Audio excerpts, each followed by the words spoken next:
Pozdravljeni! V tem video tutorialu si bomo pogledali uporabo orodja z vidika zaposlenega v podjetju. Dostop do orodja vam omogočijo v podjetju. Na vaš elektronski naslov boste prejeli povezavo do orodja, uporabniško ime in geslo. Do orodja lahko dostopate preko povezave kompetence.dislovenija.si ali kar preko spletne strani dislovenija.si, kjer najdete gumb Ocena digitalnih kompetenc in znanj. S klikom na povezavo v elektronskem sporočilu ali na spletni strani vas povezava pripelje do vstopne strani za uporabo orodja za oceno vaših digitalnih kompetenc in znanj. Na začetku kliknete gumb Zaposleni, vpišete vaš elektronski naslov,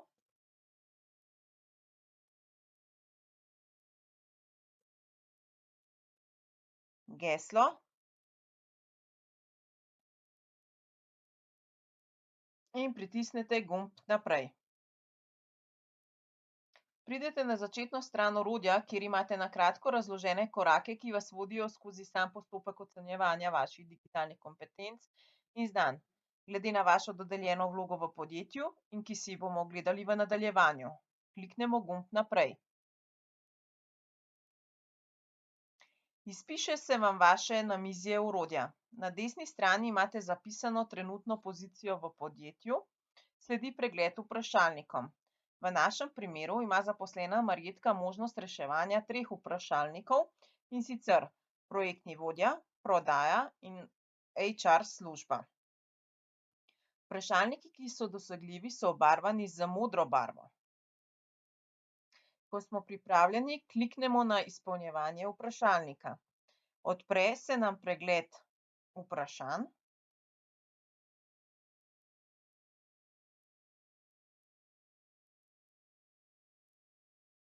Torej pregled vprašanj po področjih in modulih. Ocenjuje se digitalne kompetence in znanja. Za začetek se klikne na gumb Začnite.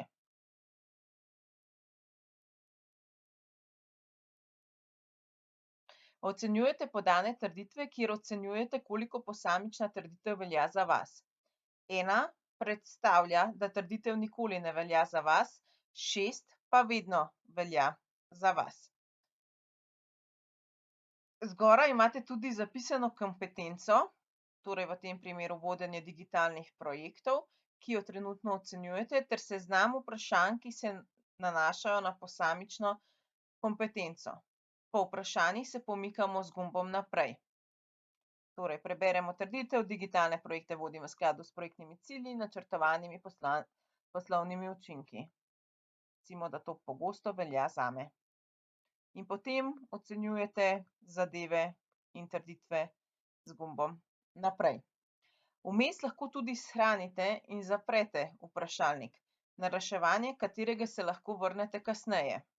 Torej pogledamo, koliko smo že rešili. Tukaj je viden napredek in če kliknemo torej nazaj na pregled vprašalnikov, gremo nazaj na osnovno ploščo, če kliknemo Začnite, nadaljujemo tam, kjer smo končali. Priporočamo vam, da vprašalnik sicer, če je tole mogoče, rešite do konca.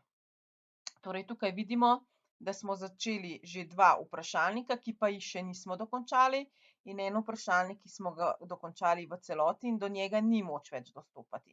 Pa dokončajmo vprašalnik HR služba. Torej tukaj tudi vidimo, na katera vsa vprašanja smo že odgovorili in na katera vsa vprašanja moramo še odgovoriti. Torej odgovorimo še na zadnjih nekaj vprašanj.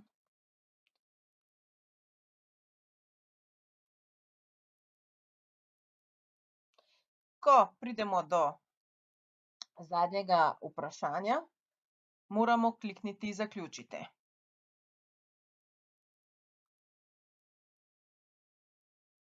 Ko bomo odgovorili na vsa naša vprašanja, se nam bodo na koncu izpisali rezultati, ki izgledajo kot pregled na hitro. Same rezultate dobite v PDF verziji seveda tudi na vaš elektronski naslov. Kot vidimo iz samega poročila, izhaja, da se trenutno nahajamo na napredni ravni. Dosegli smo 70% naših digitalnih znanj in kompetenc, ki so bila ocenjena. V nadaljevanju se tudi vidi, torej katere so ocenjene v okviru napredne ravni, katera je srednja raven, recimo tukaj primer agilno voditeljstvo, potem katera je srednja raven 1, torej malo bolj kritična, in pa nizka raven digitalnih kompetenc. Prenesemo si lahko tudi PDF poročilo.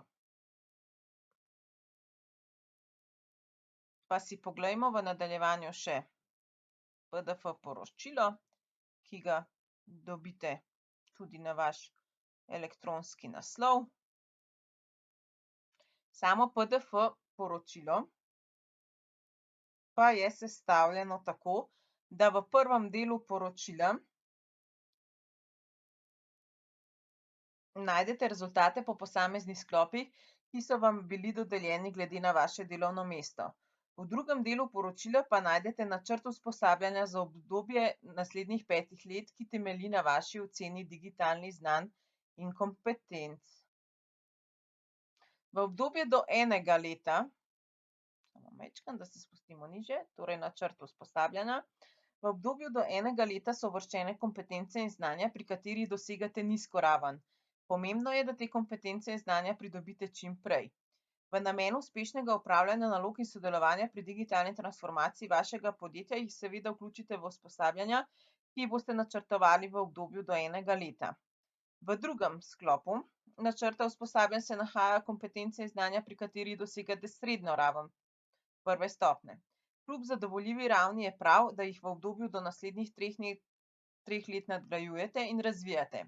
V obdobju do 5 let pa se nahajajo tiste kompetence in znanja, pri katerih dosegate srednjo raven 2. stopnje, in ker se tehnologije in delovno okolje z vsakim dnem spreminjajo in razvijajo, je prav, da jih še naprej razvijate in vključite v načrt usposabljanja v okviru naslednjih 5 let. Torej, to je samo poročilo, potem tudi seveda na kratko opisano, kaj posamična digitalna kompetenca oziroma digitalno znanje pomeni. Če se vrnemo nazaj.